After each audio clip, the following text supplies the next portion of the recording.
시편 1권, 5권까지 나누었죠. 이 평범한 나눔을 그대로 우리도 받아들여서 나눴습니다. 우리만 이렇게 1편부터 5편까지 나눈 것이 아니고 성경에 보편적으로 이렇게 나눠져 있죠. 그래서 그것을 받아들였고, 1편 속에 뭐 여러 가지 내용이 있지만 우리가 살펴볼 것은 3편. 압살롬으로부터 쫓길 때 하나님께 기도했다. 배경이고, 내용은 여호와는 나의 방패심으로 천만인의 나를 치려해도 나는 두려워 아니한다. 그러니까 기도의 배경하고 그런 배경 가운데 어떤 기도를 했는가, 그렇게 살펴보면 되겠죠. 7편은 사울에게 쫓길 때, 아들한테 쫓길 때였고, 3편은 7편은 사울한테 쫓길 때 하나님께 기도하는데, 기도의 내용은 빨간 것이죠. 내 손에 죄악이 있거나 화치는 자를 악으로 갚았거나 대적에게 무고히 빼앗았거든 내 생명을 땅에 짓밟으소서. 나는 그렇게 하지 않았으니 나를 쫓는 모든 자에게서 건지소서. 그래서 배경은 다르고 내 기도 내용도 조금씩 다르죠. 사울에게 쫓길 때 기도할 때 다윗의 기도를 보면 그렇게 살지 않았다는 거죠. 죄를 짓거나 화친 악으로 갔거나 무고히 빼앗거나 그렇게 하지 않았다는 겁니다. 그러니 하나님 나를 건져주소서. 그래서 이런 기도 스타일이 히스기야도 비슷하죠. 병들었을 때 주의 보시기에 정직하게 행한 것을 기억하소서. 이렇게 기도한 모습을 또 볼 수가 있습니다. 또 상반된 또 기도의 모습이 우리가 세리의 기도, 다윗이나 지금 히스기야 왕처럼 그렇게 하나님 앞에 순종하고 정직하게 행하지 못한 상태에서 죄만 짓는 상태에 있었을 때 기도의 모델이 또 되는 사람 중에 한 사람이 세리죠. 세리는 어떻게 기도했느냐? 주여 나는 죄인으로소이다. 다른 기도할 내용이 없어서 그렇게 기도하는 모습을 볼 수가 있습니다. 15편에 보면 이렇게 나와 있죠. 주의 장막에 머무를 자, 성산에 사는 자 누구냐? 정직, 공의, 진실 이런 것들을 말하며 읽으면 은혜가 되기 때문에 뭐 해석이나 이런 게 필요 없지 않습니까? 그래서 이것을 비방하지 않고 혀로 남을 허물하지 아니하고 이것이 악을 행하지 아니하고 이런 자들이 주의 성산에 거한다. 주의 장막에 거한다. 그리고 망령된 자를 멸시하고 읽어보면 두려워하는 자들 존대하며 서운한 것은 변하지 아니하고 해로울지라도 변하지 아니하고 내면, 우리는 늘 내면을 좀 생각하지 않습니까? 내면이 확고하다, 명확하다. 명확한데 기준이 하나님의 말씀에 근거해서 명확한 내면의 소유자임을 우리가 알 수 있습니다. 시편 15편. 이제 저자가 누군지를 모르겠죠. 뭐 다윗일 수도 있고 또 다른 사람일 수도 있지만 그가 누구였든 간에 그 내면은 우리가 파악할 수가 있다. 하나님 앞에 내면으로 분명한 사람. 이자를 받으려고 돈을 구워주지 아니하며 뇌물을 받고 무지한 자를 해하지 아니하는 자니 이런 일을 행하는 자는 영원히 흔들리지 아니하리라. 우리 이 땅을 살아가면서 이거 저축해야겠죠. 영원히 흔들리지 않는 견고한 미래를 준비하는 삶은 바로 이런 삶이다 하는 겁니다. 성경에 기록되어 있고 뭐 이것이 여기만 기록되어 있겠습니까? 성경에 뭐 구석구석 기록되어 있죠. 이런 부분이 영적인 영역이다, 이렇게 선한 영적인 영역이다 이렇게 표현하고 싶습니다. 본받을 것은 나도 저런 내면을 소유해야 된다라는 생각을 품어야 되고 그렇게 하기 위해서 신앙 생활을 해 나가는 것이 필요하겠죠. 그 다음에 또 19편에 율법은 완전하여 영혼을 소송시키며 그 기준이 하나님의 말씀이었습니다. 그렇게 견고하고 분명하고 확고한 판단과 의지를 가졌는데 그 기준은 뭐냐 하면 말씀이라는 거죠. 그리고 여호와의 정건을 확실하여 우둔한 자를 지혜롭게 하며 여호와의 교훈은 정직하여 마음을 기쁘게 하고 여호와의 계명은 순결하여 눈을 밝게 하시도다. 여호와를 경외하는 노는 정결하여 영원히까지 이르고 여호와의 법도 진실하며 다 의로우며. 그러니까 이 하나님의 말씀을, 이런 거니까 이 사람이 하나님의 말씀을 기준 삼았음을 알 수가 있습니다. 금 곧 많은 순금보다 더 사모할 것이며 꿀 송이꿀보다 더 달도다. 이렇게 하니까 하나님의 말씀이 이렇게 달고 이렇게 느껴지니까 그것을 기준으로 생각하고 그걸 기준으로 판단하고 그걸 기준으로 행동하게 되죠. 그것이 반복되면 우리 내면이 변화되는 겁니다. 그때 변화되는 거죠. 변화라는 것은 하루아침에 한두 번 했다가 변화되는 게 아니죠. 뭐 이거 다 아는 얘기지만 또 하는 거죠. 또 아는 얘기지만 또 들으면 또 우리가 다시 상기시킬 수 있으니까 그렇습니다. 신앙생활을 반복해서 하나님의 말씀을 반복해서 지켜 행할 때 우리 속에 아름다운 내면이 만들어진다. 그런 원리를 우리가 파악하고 있어야 된다. 그게 영적인 지식 중에 하나겠죠. 27편 압살롬의 반란이 직면할 때요. 아까도 압살롬, 지금도 압살롬입니다. 여호와는 나의 구원이시니 전쟁과 군대가 질지라도 나는 아니냐고 여호와의 전을 사모할 것이다. 이런 배경 속에서도 나는 하나님의 전을 사모할 것이다. 하나님의 전이라는 것은 뭐 최신식 하나님의 성전 건물을 예술적으로 건축학적으로 사모하는 것이 아니고 하나님을 사모한다는 말이 들어가죠. 하나님의 전을 사모하는 것을 그렇게 표현하지 않습니까? 언어이기 때문에. 그럼에도 불구하고 사모할 것이다. 어떠한 환경 속에서도 군대가 치는 환경 속에서도 하나님의 사모함은 버리지 않을 것입니다. 라는 신앙 고백적인 요소가 그 속에 뿌리내려 있고 그것을 근거로 해서 하나님 구원해 달라는 내용이 나오죠. 하나님께 구원할 때 이런 근거였다. 이런 근거였다. 아까는 사울한테 쫓길 때 내가 악을 행하거나 뭐 그런 죄악을 지었거나 그러지 않았습니다. 그러니 하나님 나를 구원해 주셔서 이렇게 기도했고 지금은 그런 환경, 이렇게 군대가 나를 칠지라도 그것이 아들의 군대죠. 비참하죠. 아들의 군대가 나를 칠지라도 그러한 상황 속에 들어가더라도 나는 하나님을 사모하는 것을 버리지 않고 붙잡고 끝까지 하나님을 사모할 것입니다. 그러니 하나님 나를 구원해 주셔서 그런 내용이 들어가 있죠. 그래서 이 표현 속에 있는 그 내면을 우리가 파악할 때 더욱 은혜가 되고 명확해집니다. 그래서 그걸 누가 잘 파악하느냐, 이게 묵상을 누가 잘 하느냐 이거겠죠. 그 다음에 두 번째, 이권에는 50편에 감사로 하나님께 제사를 드리며 지존하신 이에게 내 소원을 갚으며 제사를 드리며 소원을 갚으며 환난 날에 나를 부르라. 내가 너를 건지리니 내가 나를 영화롭게 하리로다. 그래서 하나님께 제사를 드리며 지존하신 이에게 소원을 갚으며 환난 날에 나를 부르라. 하나님의 말씀이죠. 그래서 제사도 드리지만 소원을 갚고 행위, 그리고 또 하나님을 부르라 기도하고 뭐 그런 것들입니다. 그러면 하나님께서 건지리라 영화롭게 하실 것이다. 건지고 영화롭게 하는 근거, 하나님이 건지고 영화롭게 하는 근거, 그런 것들이죠.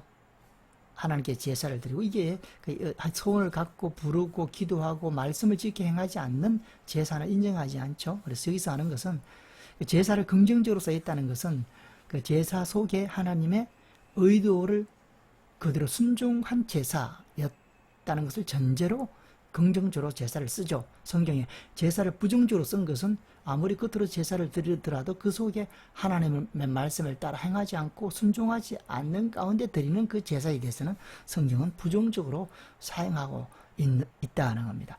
그래서 모든 것이 말씀 기준이죠. 기도도 말씀 기준으로, 소원을 갖고 하는 것도 하나님의 말씀 기준으로, 제사를 드리는 것도 말씀 기준으로 그렇게 해야 되는 걸 우리가 알 수가 있습니다.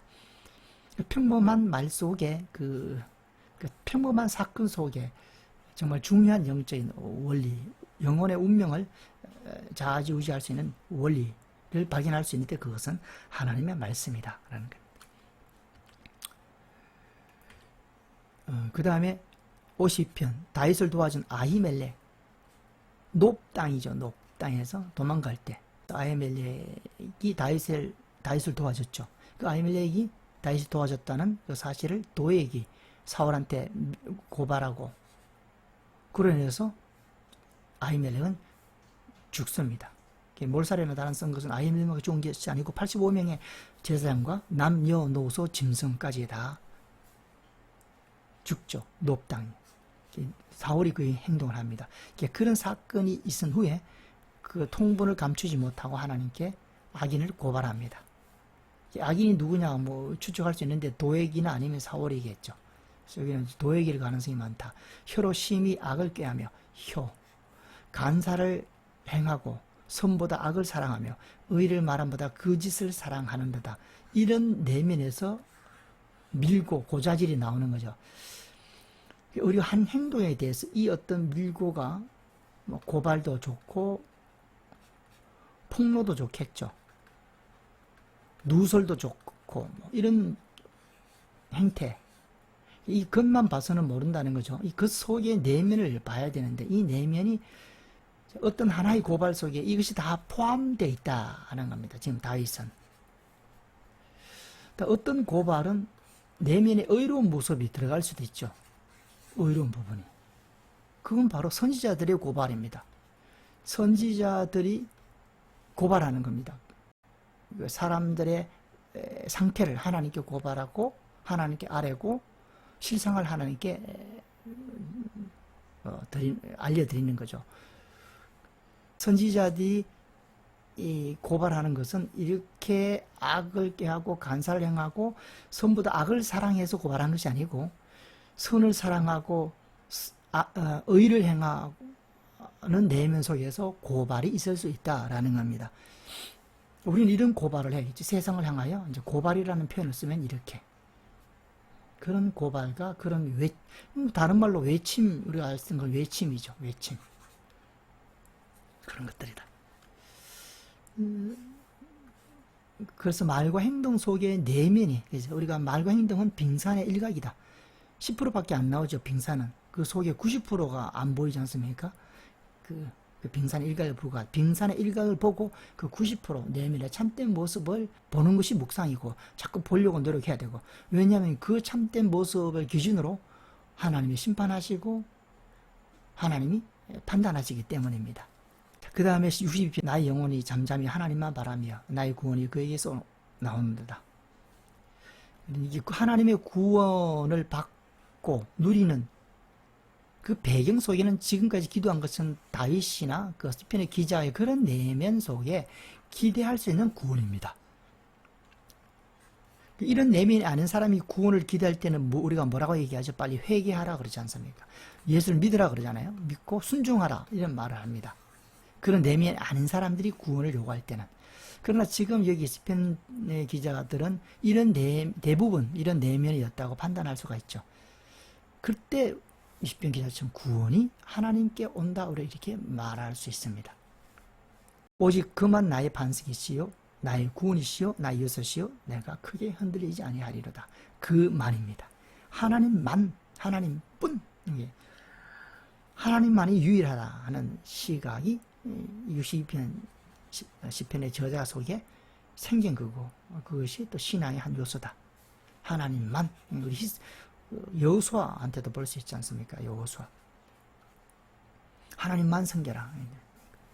다른 성경에 나오는 믿음의 사람을 통해서도 볼 수가 있습니다. 하나님만. 왜 만이냐? 온 세상 나를 구원할 사람이 없습니다. 인간도 유명한 사람도 모든 의술도 나를 구원할 수 있는 것은 없지요. 그를 할 때 유일한 구원자는 여호와 하나님이다.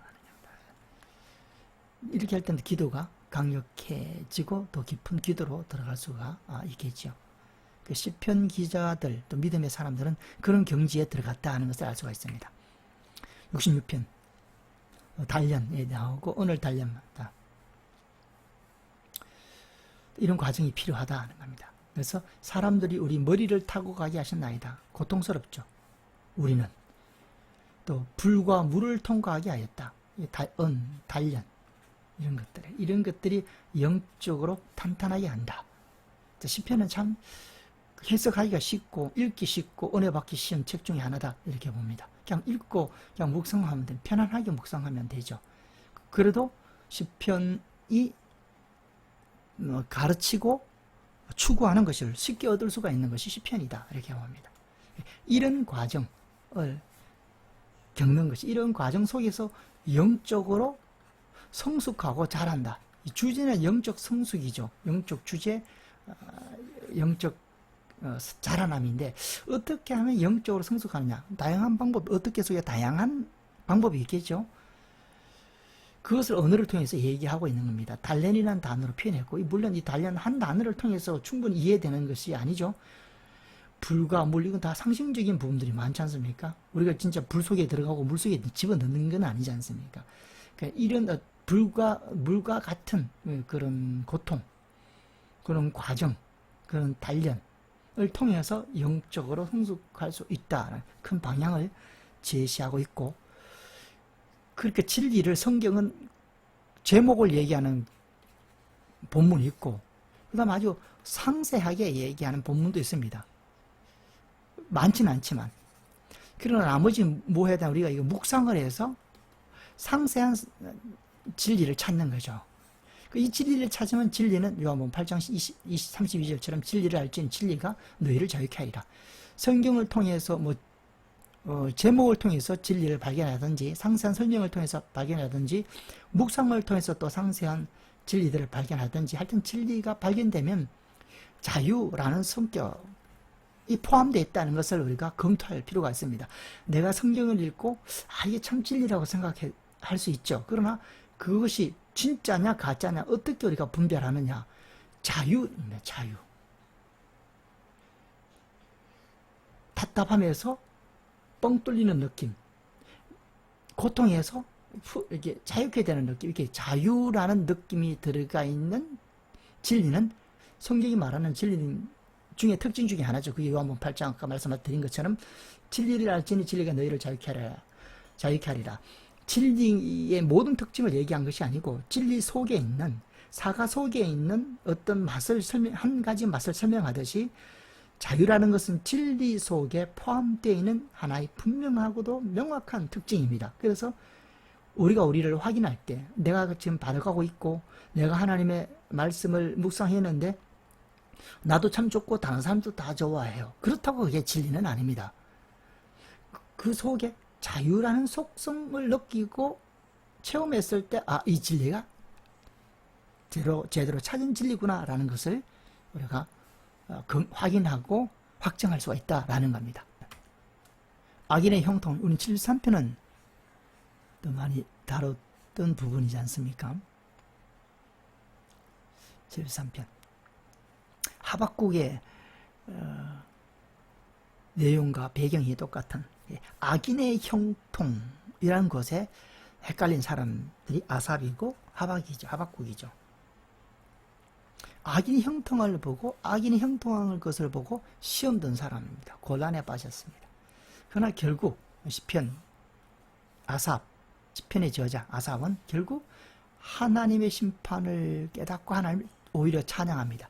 악인의 형통을 보고 곤란에 빠졌다가 성소에 들어가서, 아삽이 성소에 들어가서 하나님으로부터 이제 진리를 깨닫고 찬양합니다. 이것도 자유죠. 이 아삽이 악인의 형통을 보고 고통 가운데 빠졌습니다. 시험 들었습니다. 그러나 진리가 임하면 자유가 임하죠. 그리고 진리가 임했기 때문에 찬양하는 겁니다. 그럼 진리는 뭐냐? 악인의 결국을, 마지막을 봤거든요. 악인의 마지막. 악인의 마지막을 보니까 이게 무너짐이 급속하고 파멸이 막 급속하게 임하는 것을 알게 됐습니다. 악인의 형통은 곧 멸망이다. 악인의 형통이 이꼴 곧 저주라는 것을 깨달았습니다. 처참한 고통이다. 악인의 형통을. 이걸 깨달았을 때 자유가 임한 거죠. 그래서 주님을 찬양할 수가 있는 거죠. 진리를 알면 찬양이 되었다. 이렇게 볼 수가 있습니다. 그리고 여기는 절벽인데 세상에서 제일 좋은 차, 무슨 차인지 모르겠습니다. 롤스로이드인가요? 최고 좋은 차, 최신식. 여기서 200km 달리고 있다. 여기 이제 100m 앞에 절벽인데, 그럼 이 속에 누리고 즐기고 있는 이 즐거움이 축복일까 저주일까 물으면 저주입니다. 곧 비참한 죽음을 맞이하지 않습니까? 예. 결국 악인의 결국을 봤을 때 저주라는 것을 알았을 때 그때는 부러워하지도 않고, 악인의 형통에 시험 든 것은 부러워했기 때문이죠. 이유 중에 하나가. 이건 부러워하지 않죠. 누가 여기 들어가겠느냐 하면 들어갈 사람은 그럼 아무도 없을 겁니다. 100m 앞에 떨어지는데 지금 200km 달리고 있다면 누가 이 안에 들어가겠습니까? 악인의 형통은 그와 같은 곳이다라는 것을 깨달았기 때문에 자유가 임해졌고 부럽지 않게 됐고 시험에 빠지지 않게 됐다. 진리의 역할 중에 하나를 우리가 간단히 살펴봤습니다. 74편 또 아삽이죠. 구원이라는 것이 그냥 구원이라는 이 시편이나 어떤 성경의 저자들이 구원이라는 단어를 썼을 때는 그 속에는 어마어마한 아픔과 경험과 많은 일들이 있은 후에 구원, 하나님의 구원을 누리고 그랬죠. 그래서 구원의 가치를 안 사람들입니다. 그래서 성경 읽을 때 구원이라는 단어가 그냥 읽혀지지 않죠. 그냥 소리로만 구원, 단어 외워지는 게 아니고 앵무새처럼 구원 이게 아니고, 이 구원이라 했을 때는 무게를 느낄 수가 있다는 겁니다. 그냥 나온 단어가 아니고 아까처럼 많은 고생과 많은 갈등과 많은 어려움 속에서 돌출구로 구원이라는 사실 그렇잖아요. 멸망에서 건져주는 거죠. 배가 파산돼서 죽을 지경에 건지는 구원이지 않습니까? 그래서 그 건짐을 받을 때 그 감격을 누가 누리느냐? 파산의 고통을 많이 느끼면 느낄수록 구원에 대한 감격이 커질 수가 있겠죠. 그래서 시편이나 성경의 저자들의 구원은 다 그런 배경 가운데 쓰여졌다라는 것을 우리가 알고 읽으면 훨씬 우리 가슴속에 쿵 하는 그런 은혜가 임하게 되겠죠. 구원했을 때, 고향했을 때 우리 가슴속에 그 옛날에 고향의 정서가 스며들듯이 구원, 그러면 그 단순한 단어임에도 불구하고 그 속에 있는 그 은혜들과 그 아름다움들이 우리 가슴속에 느껴지게 되지 않습니까? 성경의 저자들은 거의 대부분 그런 수준이었다 이렇게 봅니다. 주의 능력으로 바다를 나누시고 물 가운데 용사들을, 그 구원을 표현하는 겁니다. 바다를 나누시며 그 구원의 능력이 어떤가? 물 가운데 용들의 머리를 깨뜨리셨으며, 그러니까 자기를 구원할 수 있었던 거죠. 이런 능력이니까. 웅장함도 구원 속에 포함이 있죠. 무한한 능력도 우리가 구원 속에 발견할 수 있는 내용들. 리오야단, 용이죠. 용. 요한계시로 나오는 용. 머리를 부수고, 욕궤도 우리가 리오야단 썼죠. 머리를 부수고 그것을 사망해서 사는 자에게 음식물로 주셨다. 부숴서 양식을 만들어서 사막에 사는 자들에게 나누어 줬다. 용. 그 정도로 파워 있고 힘 있는 그분. 주께서 바위를 쫓겨요. 그게 영적인 어떤 어마어마한 그 파워고 힘이기 때문에 그것을 인간의 언어로 다양하게 표현합니다. 바다를 나누시고 용의 머리를 부수고 바위를 쪼개시고 이렇게 하는 거죠. 큰 물을 내시며 주께서 늘 흐르는 강들을 마르게 하신나이다. 굉장한 승리의 그 웅정함, 위대함, 크심, 능력 이런 것들을 전하고 있다. 다음에 77편 아삽, 영원히 위로받기를 거절할 정도로 절망에 빠졌습니다. 그 좌절을 딛고 절망을 딛고 이래서 더욱 하나님을 의지하게 되었음을 보여준다. 좌절, 절망 속에서 어떻게 하나님을 의지하는가? 절대 절망 가운데 절대 희망을 품는 거죠. 절대 절망 속에서 절대 희망의 위치에 가기 위해서는 그 내면이 변화되어야 됩니다. 그렇지 않고는 그 절대 희망을 품을 수 없죠. 그러니까 절대 절망 속에서 싸우면서 그 희망의 모습들이 내면이 만들어지는 겁니다. 희망이 견고하게 만들어지는 양식은 뭐냐 하면 절망이라는 거죠. 좌절이라는 거죠. 절망을 당해서 그냥 절망에 눌려서 절망해버리지 않습니까? 그건 신앙의 태도가 아니고, 절망에 부딪혔을 때 그 절망을 극복하고 싸우면서 절대 희망의 견고한 내면이 형성되는 것입니다. 그래서 절망과 좌절에 임했을 때 아프고 고통스럽지만 이것은 하나의 기회다라고 생각하고 강력하게 밀어갈 필요가 있다. 그 다음에 또 포도나무 비유로 말씀하시면서 이스라엘 회복을 시켜줄 것, 회복이라는 메시지. 머리바 물가에서처럼 한 것 하지 말고 이 머리바 물가는 두 가지, 즉 가데스의 머리바 물가하고 아말렉에서 머리바 물가인데 우리는 이제 가데스로 보겠죠.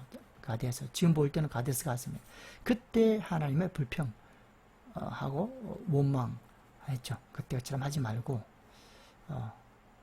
나를 천종하고 도를 행하라. 그렇게 완악, 구원을 받지 못하는, 오늘날 구원을 받지 못하는 가장 큰 이유는 완악이다 하는 겁니다. 이미 예수님께서 다 이루어졌기 때문에 이제는 완악하지 않고 받아들이고 믿고 따라가면 되는데 그렇게 할 수 있는 내면이 아닌 거예요. 내면이 굳어져 있기 때문에. 누구다 다 할 수 있는 것 같죠. 그러나 못합니다. 내면이 이미 백지가 아니고 어둠으로 굳어져 있기 때문에 그 평범한 말을 받아들일 수가 없죠. 그렇게 84편 주의 궁전의 한날이 다른 곳에서의 첫날보다 낫다. 그렇게 또 표현한 겁니다.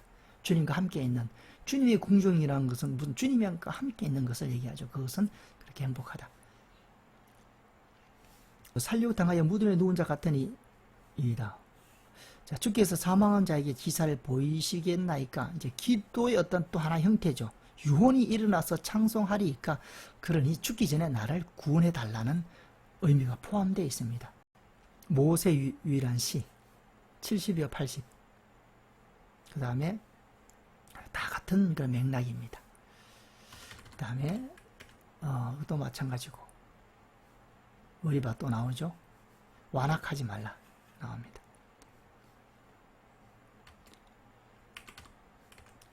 그 다음에 쭉이 나오죠. 사무엘 얘기도 나오고 주의 크고 두려운 이름을 찬송할지니 그는 거룩하심이이다. 이러다. 능력 있는 왕은 정의를 사랑하느니라. 주께서 공의를 견고하게 세우시고 주께서 야곱의 정의와 공의를 행하시나이다. 너희는 여호와 우리 하나님을 높여 그의 발등상 앞에서 경배할지어다. 그는 거룩하시다. 그의 제자들 중에 모세와 아론이 있고 그 이름을 부르는 중에 사물이 있도다. 그들이 여호와께 간구함에 응답하셨도다. 중보기도자 모세와 사무엘, 하나님 인정하시는 중보기도자다 이렇게 봅니다. 그 다음에 119편은 말씀장이라고 일명 우리가 칭하는 장이지 않습니까? 시편 119편. 말씀을 어떻게 표현했느냐, 말씀에 대해서. 행하는 자 복이 있다. 이렇게 표현했습니다. 묵상하는 자 또 복이 있다. 말씀은 나의 즐거움이다. 내 영혼을 진토에서 소성케 한다. 이걸 이제 경험할 필요가 있다 하는 거예요. 그래서 우리가 묵상을 하고 그 방법을 익히는 것은 이 경험을 체계적으로 하고 성경 묵상할 때마다 항상 은혜 받을 수 있도록 훈련하는 거죠. 묵상. 고백이 나와야 됩니다. 성경은 나의 멘토다라는 고백이 나와야 됩니다. 영적 멘토다. 물론 훌륭한 선생님을 통해서 우리가 멘토, 그 선생님의 멘토 역할을 하지만 성경이 나에게 멘토 역할을 하는 것은 반드시 경험해야 된다 이렇게 봅니다. 성경이 자기의 멘토 역할을 한 경험이 한 번도 없었다. 그럼 그 사람은 분명히 문제가 있다라는 겁니다. 그럼 사람을 의지하게 되죠. 사람을 통해서 은혜를 우리가 많이 받죠. 사람을 통해서 하나님의 은혜를 많이 받습니다. 그렇게 받는 경험도 있어야 되고 하나님의 말씀을 통해서 바로 직접 은혜 받는 경우도 경험해야 균형 잡힌 신앙생활을 할 수가 있습니다. 아니면 성경을 통해서 이런 경험이 없으면 그냥 늘 어려울 때 사람만 의지할 수밖에 없죠. 그 사람을 통해서 늘 공부받았으니까. 이건 이제 굉장히 문제입니다. 이단들이 다 이런 스타일이죠. 교회에서 많은 부분이 이런 스타일이죠. 그러니까 이단에 가면 왜 자꾸 잘 안 나오냐면 많은 부분이 비슷해요. 많은 부분에. 그러니까 문제 중에 하나다. 그래서 성경을 통해서 하나님의 은혜를 받는, 그래서 내가 소생케 되고 내 문제가 해결되고 자유케 되는 이런 경험을 많이 해야 된다. 이 시편 기자는 그걸 경험한 겁니다. 말씀은 내 영혼을 진토에서 소생케 하셨다.